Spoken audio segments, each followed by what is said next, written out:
एक आपल्याला अभ्यासच दिला आणि काम पण दिलं की आपल्याला संशोधक बनायचं आहे, तर आपल्याला तसं तयारी करावी लागेल. धम्मलिपीच्याही मागे अजून खूप मोठा इतिहास आहे, तो आपल्याला सांगायचा आहे, अभ्यास करायचा आहे. Thank you sir, thank you. मी कार्यक्रमाचे अध्यक्ष डॉक्टर प्रदीप आवटे सर यांना विनंती करते की त्यांनी अध्यक्षीय बीज भाषण करावे. परिचय देऊ इच्छिते. डॉक्टर प्रदीप आवटे सर कवी, लेखक व आरोग्य अधिकारी आहेत. सरांबद्दल सांगायचं म्हणजे त्यांचं आरोग्यविषयक कार्य सध्या महाराष्ट्र राज्याच्या आरोग्य विभागात सहाय्यक संचालक म्हणून नागपूर इथे कार्यरत आहे. 2009 ते 2022 या काळात राज्य संरक्षण अधिकारी या नात्याने स्वाईन फ्लू आणि कोविड-19 पॅन्डेमिक काळात राज्याच्या साथरोग नियंत्रण विभागाचे नेतृत्व सरांनी केले आहे. 2006 ते 2009च्या काळात जागतिक आरोग्य संघटनेने म्हणजे वर्ल्ड हेल्थ ऑर्गनायझेशन पोलिओ निर्मूलन कार्यात उत्तर प्रदेश, मध्य प्रदेश आणि गुजरात येथे सरांनी कार्य केले आहे.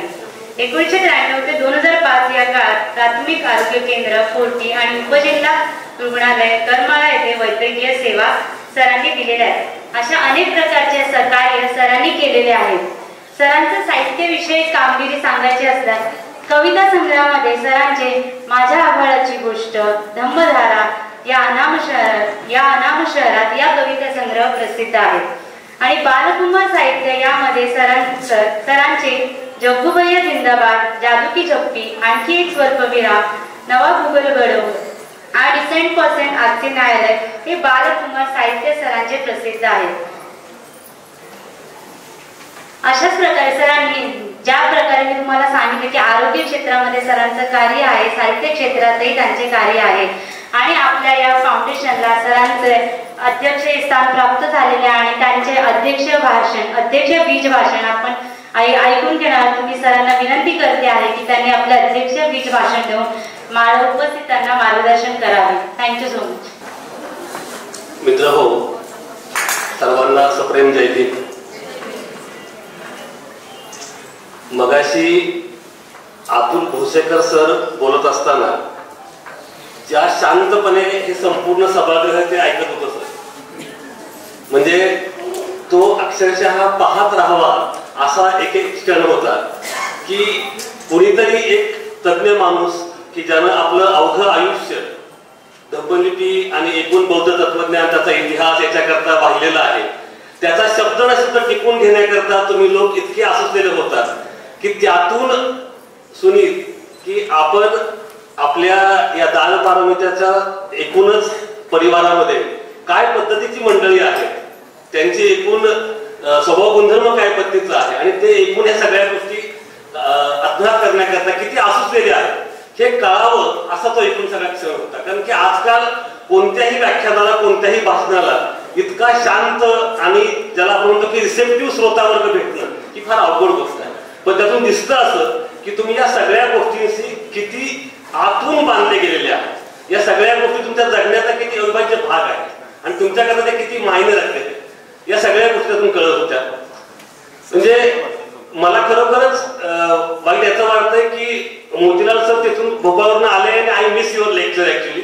ठीक है, मैं यूट्यूब पर मैं सुनूंगा आपने जो भी कहा है, लेकिन जसं आता मला अतुल सरांचं ऐकताना जो एक आनंद झाला प्रचंड, तो तुमचाही ऐकताना मला वाटला असतो आणि सकाळचं सेशन माझ्याकडून माझ्या एकूण बाकीच्या कामामुळे मिस झालं याचं मला आता हे सेशन पाहताना वाईट वाटतं. मला पहिल्यांदा इथं म्हणजे खरं म्हणजे दानपारमिता आणि तुम्ही आता ज्या मंडळीने उल्लेख केला की 3 जणांचा खास उल्लेख केला, इथं सुनील खरे आहेत किंवा संतोष आंबोरे आहेत, मला वाटतं प्रवीण जाधव, ही सगळी ती मंडळी आहेत. या सगळ्या मंडळींनी आणि तुम्ही सगळ्यांनी हे सगळे जे काम सुरू केलेलं आहे हे खरोखरच खूप महत्वाचं काम आहे. म्हणजे एकीकडं आपण जर पाहिलं की जेम्स प्रिन्सेप किंवा अलेक्झांडर कनिंगहॅम यांच्या आठवणी काळात आपण इथं जमलेलो आहोत आणि हे सगळं पाहत असताना की तुम्ही सगळी मंडळी या वेगवेगळ्या लिप्या समजून घेता आहात, त्याचं लिप्यांतर शिकता आहात आणि ज्या पद्धतीने मी आता सुनील खरेंबद्दल सुद्धा ऐकलं की ही फार मोठी गोष्ट आहे की एका अत्यंत सामान्य पातळीवरून आपण येऊन काहीतरी एक वेगळं उभा करू पाहतोय, एक चळवळ उभी करू पाहतोय आणि त्या निमित्तानं धम्माचा एकूण वारसा जो आहे तो पुढच्या पिढीपर्यंत जावा याच्याकरता ही मंडळी प्रयत्न करतात. त्याच्यामुळं प्रथमतः दान पारमिता आणि ही सगळी जी संस्थागत काम करणारी मंडळी आहेत त्यांचं मला मनापासून कौतुक करायचं, कारण आजकाल असं काम करणं हे फार दुर्मिळ झालेलं आहे. त्याच्यामुळं त्या निमित्तानं त्या सगळ्यांचं कौतुक मला करायचंय. त्याच वेळी जसं म्हणालो की अतुल भोसेकर सर किंवा मोतीलाल सर यासारखी मान्यवर मंडळी इथं येणं, की आपण म्हटलं ना की सरांनी आता जेम्स प्रिन्सेप आणि अलेक्झांडर कनिंघहॅम बद्दल बोलले. मला असं वाटलं की या दोघांचाच हा भारतीय अवतार आहे आपल्या समोर की जो हे काम आपल्यासाठी करतो आहे. त्यामुळं ही सगळी जी आहे एक अत्यंत महत्वाची माणसं इथं आहेत आणि तुम्ही सगळे मिळून फार महत्वाचं काम करताय. मला जसं मगाशी सर म्हणाले की जेम्स प्रिन्सेप किंवा अलेक्झांडर कनिंघहॅम हे काही त्या अर्थानं आर्किओलॉजिस्ट नव्हते, त्या अर्थानं इतिहासतज्ञ नव्हते, पण त्यांना असं वाटलं की हे काम आपण केलं पाहिजे. त्यांना ते कुठेतरी अनुभव आले आणि त्याच्यामध्ये त्यांचा रस निर्माण झाला आणि त्याच्यामध्ये ते खोलामध्ये गेले. अगदी त्याच धर्तीवर मी इथं आपल्याशी बोलतोय. मी काही इतिहासाचा माणूस नाही, मी इतिहास तज्ञ नाही, मुळामध्ये I am a medical doctor. बरोबर, तुम्हाला मी आता तुम्ही परिचय ऐकला असेल, म्हणजे आपल्यापैकी अनेकांचे आठवत असेल तर कोविडच्या काळामध्ये बऱ्यापैकी बोललेलो आहे त्या काळात टीव्हीवर आणि याच्यावर की कोविडपर्यंत काही सगळं चाललं होतं त्यावेळी, कारण त्यावेळी राज्य पातळीवरून त्याचं नियंत्रण मी करत होतो.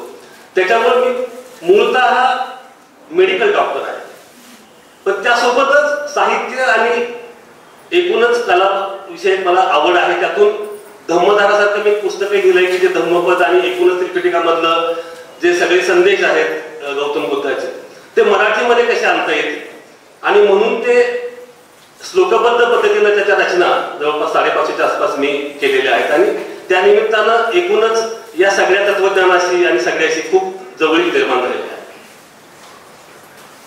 माझ्याकरता हा फार महत्वाचा भाग आहे. तुम्ही जर बघितलं की सरांनी जी आता खंत व्यक्त केली,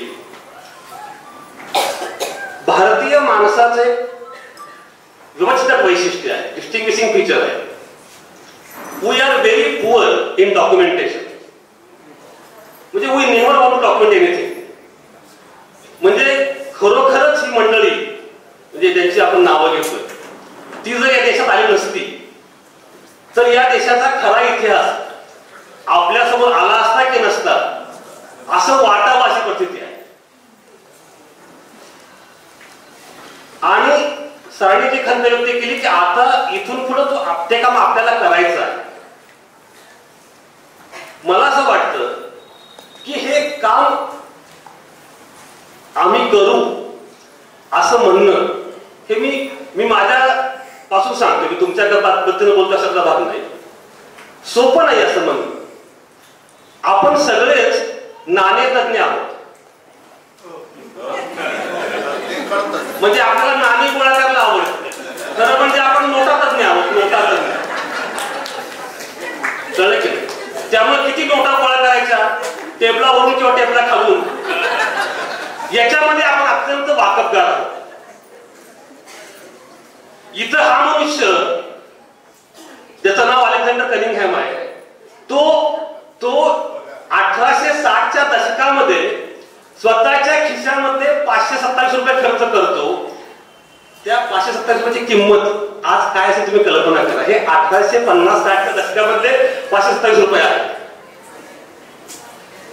त्यामुळे संशोधन करणं ही एवढी सोपी गोष्ट नाही. ती कष्टपूर्वक तर आहेच आहे, त्यात कष्ट तर आहेतच, पण त्याच्यामध्ये पदरापड करायची पण तयारी पाहिजे. आपण आपलं मोठेपण आपल्या नावावर किती बंगले आहेत आणि कोण कोणत्या गाडीनं आलाय याच्यावर ठरवतो.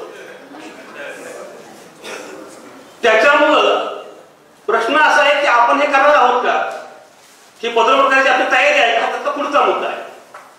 मी तुम्हाला सांगितलं ना की this is not only about the archaeology and history of this country. It is the every field of this country. जसं मी तुम्हाला सांगितलं की मी डॉक्टर आहे. तुम्हाला माहिती आहे की ज्या साली हा ते स्वतंत्र झाला इन 1947, की जेव्हा आपली 40 कोटी लोकसंख्या होती, त्यातल्या 22% लोकांना मलेरिया व्हायचा आणि दरवर्षी जवळपास 75 लाख लोक, 75 लाख आकडा बघा तुम्ही, दरवर्षी मलेरियानं मरायचे. ही अवस्था होती या देशाची. तुम्हाला हा विषय करून कुठं बदलून चाललेला आहे? अजिबात नाही. तेव्हा रोनाल्ड रॉस नावाच्या माणसानं याच मुंबईमध्ये तो अक्षरशः खोलीमध्ये माणूस बंद करायचा आणि डास सोडायचा आणि तो सांगायचा की प्रत्येक डासाच्या चाव्याला तुला एक आणा मिळेल, डास तुला चावेल आणि मग मी तुझं ब्लड घेईन आणि मग मी तपासणी करेन. या पद्धतीनं त्यानं शोधलं की अनाफिलीस डासापासून मलेरिया होतो. त्याचे काही परजीवी आहेत, प्लाझ्मोडियम वायरॅक्स, प्लाझ्मोडियम फाल्सिपारम सारखे. आणि आज अशी अवस्था आहे की ज्या देशामध्ये काही लाख माणसं मरायची, त्या देशामधल्या दरवर्षीचे मृत्यू हे 1000 सुद्धा नाहीये, जेव्हा या देशाची लोकसंख्या 40 कोटी.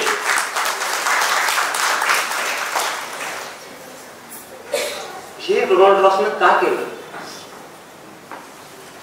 एवढं बदल पडून त्यानं का केलं? म्हणून तुम्हाला म्हटलं ना की हे सगळं जे आहे, असं आपण म्हणतो ना की देणाऱ्याने देत जावे, घेणाऱ्याने घेत जावे, घेता घेता घेणाऱ्याने घेणाऱ्याचे हात घ्यावे. यांचे हात आपल्याला घेता येतील का? या प्रिन्सेपचे, या कनिंगहॅमचे, या रोनाल्ड रॉसचे, त्यांचे जे हात आहेत, त्यांची जी दृष्टी आहे, ते आपल्याला घेता येईल का?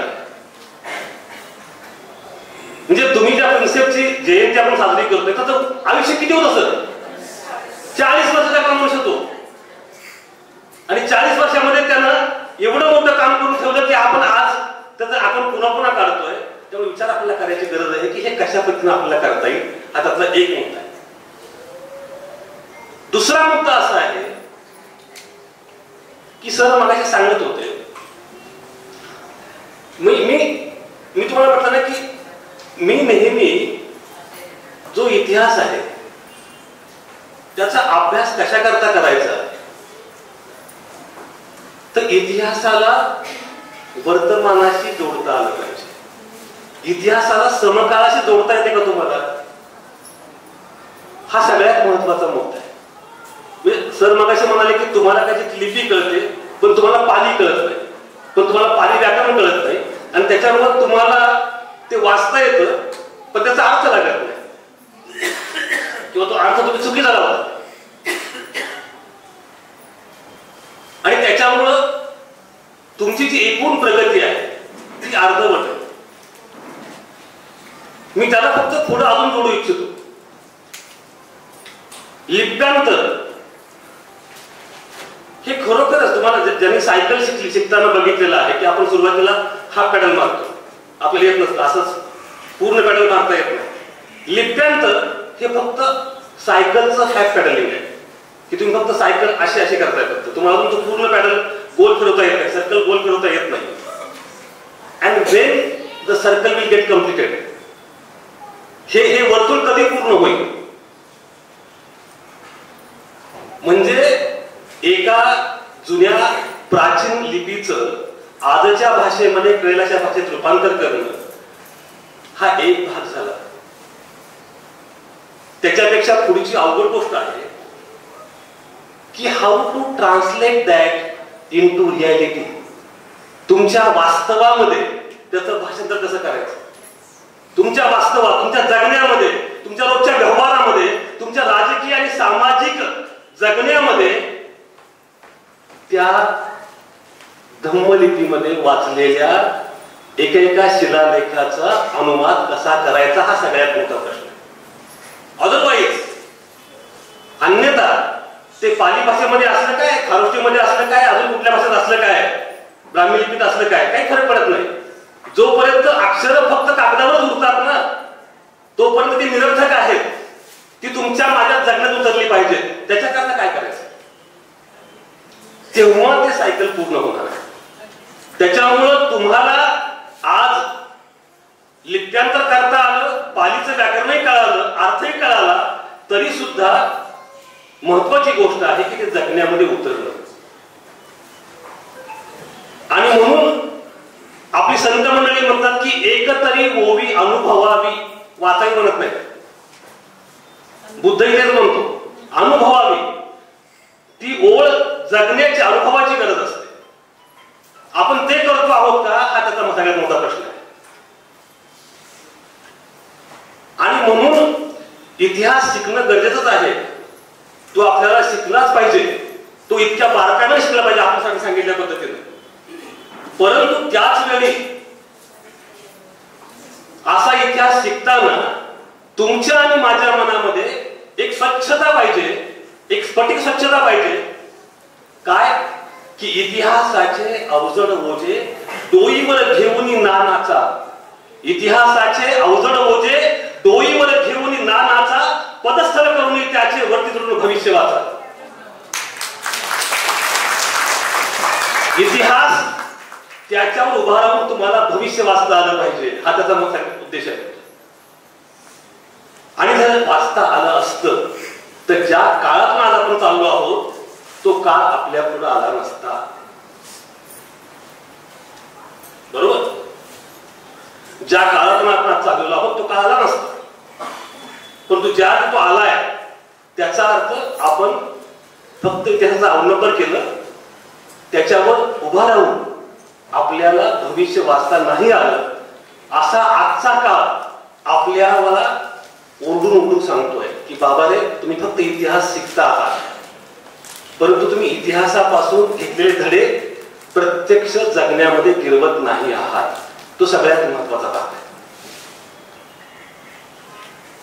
कारण की तुम्ही लक्षात घ्या, आपल्याला हे समजून घ्यायची गरज की जसं अलेक्झांडर कनिंगहॅमवरचा जो प्रमुख आक्षेप सरांनी सांगितला की त्यानं 90 ते 95% बौद्ध धर्माबद्दलच संशोधन केलेलं आहे. तर असं कसं काय? Was he bias? He was not. तो बायस नव्हता. का? कारण की या संपूर्ण देशातच नव्हे तर पूर्णपणे आशिया खंडामध्ये हा धर्म इतका पसरलेला होता की जिकडे तिकडे त्याच्या कल्पना होत्या. त्याच्यामुळे तो जे काही उत्खनन करत होता तिथे त्याला इनव्हॅरिएबल ते सापडत होतं की जे या देशात पूर्ण धरतीमध्ये पसरलं आहे, रुजलं आहे, ते तुम्हाला दिसणार ना. त्यामुळे पूर्ण खंडामध्ये जर हा ते धर्म पसरलेला आहे तर तो दिसतो त्याला. तो तरी काय करणार? त्याला तो आवडत गेला हे हा वेगळा मुद्दा आहे. परंतु तेवढा मोठा परिणाम होता हा त्याचा अर्थ, तेवढा मोठा प्रभाव होता हा त्याचा अर्थ. तर प्रश्न असा आहे की मुळामध्ये तुम्ही आणि मी, कोणीतरी दान पारमितावाला म्हणताय म्हणून धापरबी शिकतोय का? तर अजिबात नाही. बाबासाहेबांनी तुमच्या माझ्या हातामध्ये हे तत्वज्ञान ठेवलं आणि म्हणून एका सुंदर सकाळी आपल्याला असं लक्षात आलं की अरे, माझा वारसा खूप मोठा आहे, फार उज्ज्वल आहे. महाकारुणिक गौतम बुद्धाचा माझा वारसा आहे आणि त्या वाटेनं मला जायचं आहे. हे जाताना बाबासाहेबांनी मुळात बुद्ध तुमच्या आणि माझ्या हातामध्ये का ठेवला याचाही विचार तुम्हाला आणि मला करायची गरज. म्हणजे एकीकडं आपण हे सगळं डॉक्युमेंट समजावून घेत असतानाच गौतम बुद्धाच्या तत्वज्ञानाची आणि धम्माची सगळ्यात मोठी गोष्ट कोणती असेल तर हा धम्म, हे तत्वज्ञान शब्द प्रामाण्यवाद नाकारत. शब्द प्रामाण्यवाद नाकारत ही त्यातली सगळ्यात महत्वाची गोष्ट आहे. म्हणजे अनेकदा आमच्या आमच्या पिटिकेत असं लिहिलेलं आहे किंवा आमच्याकडे असं लिहिलेलं आहे म्हणून ते अंतिम आहे हे खुद्द गौतम बुद्धालाही मान्य नाही. गौतम बुद्ध हा आपल्या अखंड परंपरेमधला असा एकमेव व्यक्ती आहे की who has allowed you to challenge him. जर सांगितलं की मला चॅलेंज करा, जर सांगितलं आपल्या शिष्यांना की माझं बारकाईनं निरीक्षण करा, माझं बोलणं वेगळं आणि वागणं वेगळं आहे का, बघितल्यानंतर माझ्या स्वभावामध्ये काही बदल झालेला आहे का, आणि मी जे तत्वज्ञान सांगतो ते खरोखर अंगीकार करतो. आणि म्हणून बाबासाहेबांनी बुद्धाचं बोट का धरलं याचं कारण असं होतं की बुद्धानं त्याच्या तत्वज्ञानामध्ये ही लवचिकता दिलेली आहे. बाबासाहेबांना असा धम्म हवा होता की जे संविधान त्यांनी लिहिलं हा देश चालवण्याकरता, त्या संविधानिक मूल्याला तो आडवा येणार नाही. संविधानामध्ये जर मी स्वातंत्र्य, समता आणि बंधुता म्हणतो आहे, तर हा धम्म देखील त्याला आडवा येणार नाही. आणि बुद्धानं सांगितलं होतं की तुम्ही माझ्या धम्माचा त्या त्या काळानुसार नवा नवा अर्थ लावत चला. आणि म्हणून महायान हिरयान असताना बाबासाहेबांनी नवयान सुरू केलं. कारण की बाबासाहेबांसारख्या एका महापुरुषाला, अभ्यासकाला, तत्वचिंतकाला या धम्माचा त्याच्या माहिती आहे नाही, वेळ झाला तर मला कल्पना आहे. असं काहीच नाही. म्हणजे काय मी 5 मिनिटात आवडणार आहे. तर हा त्यातला सगळ्यात महत्वाचा भाग आहे. आणि म्हणून बाबासाहेबांनी हा धम्म आपलासा केला. इतर कुठलाही धर्म तुम्हाला ही मुभा देत नाही. हे वेगळे पण त्याच्यामध्ये आहे. म्हणजे साधी गोष्ट अशी लक्षात घ्या की जी गोष्ट कॉमन सेन्सची आहे ती अनेकदा आपण सर्वसामान्य माणसं धर्माविचार करताना विसरून जातो. म्हणजे काय आहे की प्रचंड ऊन आहे आणि आपण छत्री घेऊन निघालेलो आहोत. दुपारचं 12चं ऊन असताना आपली छत्री आपण सरळ पकडतो, पण ज्या क्षणी सूर्य कलतो त्या क्षणी आपल्या छत्रीचा कोन सुद्धा कलतो. का तर सूर्याची किरण आता वेगळ्या दिशेने येत आहे. ऊन लागू नये, तपापू नये. कुठल्याही तत्वाने ती गोष्ट तीच असते की त्याला काळानुसार सुसंगत होता आलं पाहिजे. आणि हे सगळ्यात मोठं वैशिष्ट्य बुद्धाचं आहे, धम्माचं आहे. आणि म्हणून गौतम बुद्ध, बाबासाहेब शब्द प्रामाण्यवाद नाकारतात. हे तुम्ही आणि मी समजून घ्यायची गरज आहे. मी जेव्हा म्हटलं की इतिहासाचं ओझं नाही घेऊन बसायचं आहे, तर हे घेऊन मला पुढे कसं जायचं आहे. तुम्ही लक्षात घ्या की आजचा काळ हा खऱ्या अर्थानं अत्यंत आव्हानात्मक आहे. बुद्धानं जे जे शिकवलं ते आपल्या राजकीय आणि सामाजिक जगण्यातून हद्दपार होताना आपण पाहतो. काय चाललेलं आहे या देशामध्ये, या समाजामध्ये काय चाललेलं आहे हे तुम्ही पाहता. धार्मिक प्राबल्य मोठ्या प्रमाणात वाढत आहे देशामध्ये. तर याच्यावर आपल्याला काम करावं लागेल ना. आपल्याला केवळ शिलालेख वाचून चालणार नाही, तर ते शिलालेख आपल्या शाळेतल्या, आपल्या घरातल्या, आपल्या कॉलेजमधल्या मुलांच्या काळजावर कोरावे लागतील. अन्यथा असं होणार नाही. या देशामध्ये मागच्या 10 वर्षामध्ये 100हून अधिक माणसं मॉब लिंचिंग मध्ये मारली गेली. याचा अर्थ असा की मेरा देश बदल रहा है, लेकिन बुरी तरह से बदल रहा है. ज्या देशामध्ये बुद्धानं अहिंसा शिकवली तिथं जर हे होत असेल तर मला काम केलं पाहिजे. याचा अर्थ असा की आपण सगळेजण, मी माझ्याकरता बोलतोय, आपण सगळेजण कुठेतरी अपुरे आहोत. आणि म्हणून आपल्याला हे काम जे आहे ते खऱ्या अर्थानं आपल्या जगण्यापर्यंत नेण्याची गरज आहे. म्हणजे तुम्ही जर पाहत असाल तर या देशामध्ये बुवा बापूंचं प्रमाण प्रचंड वाढलेलं आहे. तुम्हाला असं वाटतंय का की अशा बुवा बाबांच्या प्रवचनाला जे बसणारे लोक आहेत त्याच्यामध्ये कुणीच बहुजन समाजामध्ये नाही आहे? फक्त उच्चवर्णीय माणसं तिथं जातात. सगळा बहुजन समाज आहे. परंतु आपल्याला हे लक्षात यायला तयार नाही की अरे ही आपलीच मंडळी तिकडे जात आहेत, तर याचं काय करायचं हे आपल्याला त्याच्याकरता काम करावं लागेल. अलेक्झांडर त्यावेळी म्हणाला ब्रिटिश सरकारला की जर तुम्ही हा सगळा इतिहास शोधला नाही आणि लोकांसमोर मांडला नाही तर इथली ब्राह्मणवादी हिंदूवादी व्यवस्था जी आहे तो नाहीसा करेल. पण तुम्हाला कल्पना आहे की बुद्धाने नेमकं काय केलं? आत्मा, ईश्वर, मरणोत्तर गती, विश्व कसं निर्माण झालं, विश्वाचं रहस्य, हे सगळे अव्याकृत प्रश्न आहेत. मला या प्रश्नामध्ये रस नाही.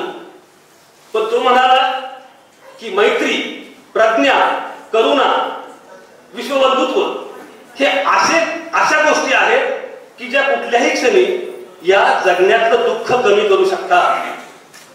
आणि म्हणून तर्कतीर्थ जोशी म्हणतात की गौतम बुद्धानं सगळ्यात ऐतिहासिक काम कोणतं केलं असेल तर ते हे की त्यानं विश्वनिर्मितीच्या सिद्धांतापासून नैतिक बुद्धिवाद वेगळा काढला. आणि हा नैतिक बुद्धिवाद घेऊन आपल्याला पुढे जावं लागेल. ते आपल्या, जसं आता मी पाहिलं की अलेक्झांडर, मी पुन्हा त्याची उदाहरणं याच्याकडे देतोय की अलेक्झांडर कनिंघहॅमनं कॉलेजच्या मुलांना सांगितलं की तुम्हाला जर आवड असेल उत्खननामध्ये, तुम्हाला जर आवड असेल शिलालेख वाचण्यामध्ये, तर माझ्यासोबत या कामात सहभागी व्हा. कारण की कॅच देम यंग, जेव्हा तरुण आहेत ती मुलं तेव्हा त्यांना या सगळ्यामध्ये आणा. तर मला असं वाटतं की बुद्धाचा जो हा विचार आहे तो सुद्धा आपल्याला या मुलांपर्यंत या पद्धतीने निघता आला पाहिजे की बुद्ध नक्की काय म्हणाला. तुम्ही लक्षात घ्या, म्हणजे अनेकदा बुद्ध धम्म आणि त्याचं तत्वज्ञान याच्या अनुषंगानं फक्त राजकारण होतं. पण बुद्ध कुठल्याही धम्माच्या पलीकडे जाऊन, म्हणजे तुम्ही कर्मकांड करून बौद्ध व्हायला पाहिजे अशातला भाग नाही, पण तुम्ही बुद्ध अनुसरणं, तुम्ही तुमच्या जगण्यामध्ये तो अनुसरणं ही अत्यंत गरजेची गोष्ट आहे. आणि म्हणून ती त्या मुलांपर्यंत गेली पाहिजे. याच्याकरता आपल्याला प्रयत्न करावा लागेल. आपली नवी पिढी जी आहे त्यांच्यापर्यंत ती गेली पाहिजे. हे जर केलं तर मला असं वाटतं की खऱ्या अर्थानं लिप्यांतर झालंय असं आपल्याला म्हणावं लागेल. म्हणजे ऐक बुद्ध बोल, मनी ठेवत खोल, लागे काळजाला करुणेची ओल. ती करुणेची ओल जर आपल्या मुलाबाळांपर्यंत, तुमच्या माझ्या काळजापर्यंत झिरपली तर खऱ्या अर्थानं धम्मलिपीचं, लिप्यांतराचं काम झालंय असं मला वाटतं. ते आज झालेलं आहे असं वाटत नाही आपल्याला. आपल्याला दिसतं की कोणतरी साधू संत एका धर्माबद्दल वाईट बोलतो, 4 गावामध्ये 4 शहरांच्या मध्ये दंगल होते. आपल्याला साधू कोण, संत कोण, महापुरुष कोण हे सुद्धा ओळखता आलं पाहिजे. कुणाला म्हणायचं ते, हे जर आपल्या समाजाला कळत नसेल तर तुमच्या माझ्यासोबतचं काम खूप मोठं आहे. मी तुम्हाला लक्षात घ्या, मी जाणीवपूर्वक तुम्ही जो काम करता आहात त्या कामाचं मूल्यमापन करतानाच, त्याचं कौतुक करतानाच त्या कामाचा विस्तार हा खऱ्या अर्थानं आपल्या जगण्यापर्यंत व्हावा अशी एक नम्र विनंती करण्याकरता इथे उभा आहे. मला असं वाटतं की निश्चितपणे ते तुम्ही करा. या ठिकाणी तुम्हाला बोलावलं, माझे 2 काय म्हणू आपण त्याला की मोठे शब्द ऐकून घेतलेत. कारण की काय आहे, एक खूप चांगली ओळ आहे कवितेची, ती सांगूनच मी थांबेन की शिलालेखाच्या अनुषंगानं की प्राप्त काल हा विशाल भूधर, प्राप्त काल हा विशाल भूधर, सुंदर लेणी तयात खोदा. प्राप्त काल हा विशाल भूधर, सुंदर लेणी तयात खोदा, बसून का वाढवता मेदा. आणि म्हणून लेणी खोदण्याची जागा कोणती असेल तर हा संपूर्ण समकाळ, हा वर्तमान काळाचा तुकडा जो तुम्हाला दिसत नाहीये, तो वर्तमान काळाचा तुकडा तो खोदा. असा बुद्धानं तुमच्या हातात छंदी हाताला दिलेला आहे, त्यांना खोदा. आणि एक एक जे मोरल इडिक्ट आहे ते असं पुन्हा पुन्हा गिरवत राहा. हा समाज बदलला पाहिजे. प्रतिक्रांतीची जी हवा या समाजात सुरू झालेली आहे ती थांबवणं फार गरजेचं आहे. आणि म्हणून मला असं वाटतं की जबाबदारी खूप मोठी आहे. आपण सगळे इतके शहाणे आहात की माझ्यासारख्या वेड्या माणसाला काही सांगायची गरज नाहीये, तरी खूप बोललो. Thank you very much. आहे की आपण वर्षभर जे काही धम्मलिपी शिकवत असतो, जे महिनाभर धम्मलिपी आपण शिकवतो, त्याच्यामधून आपण बेस्ट असाइनमेंट 3 काढतो. तर त्याच्यामध्ये आपण बेस्ट 3 असाइनमेंट काढलेले आहेत. सुनील सरांना नाही, याच्यामध्ये ही जी आहे ही प्रथम पारितोषिक आपण त्या बेस्ट असाइनमेंटला देत आहोत. ही संपूर्ण हँडमेड असाइनमेंट आहे. तुम्हाला जरी ही प्रिंट वाटत असली तरी ही पूर्णपणे पेंटिंग आहे. आणि हे संतोष जाधव सरांनी केलेली आहे. हे प्रथम पारितोषिक बेस्ट असाइनमेंटचं. मी आजचे प्रमुख वक्ते, अध्यक्ष आणि प्रमुख आपले वक्ते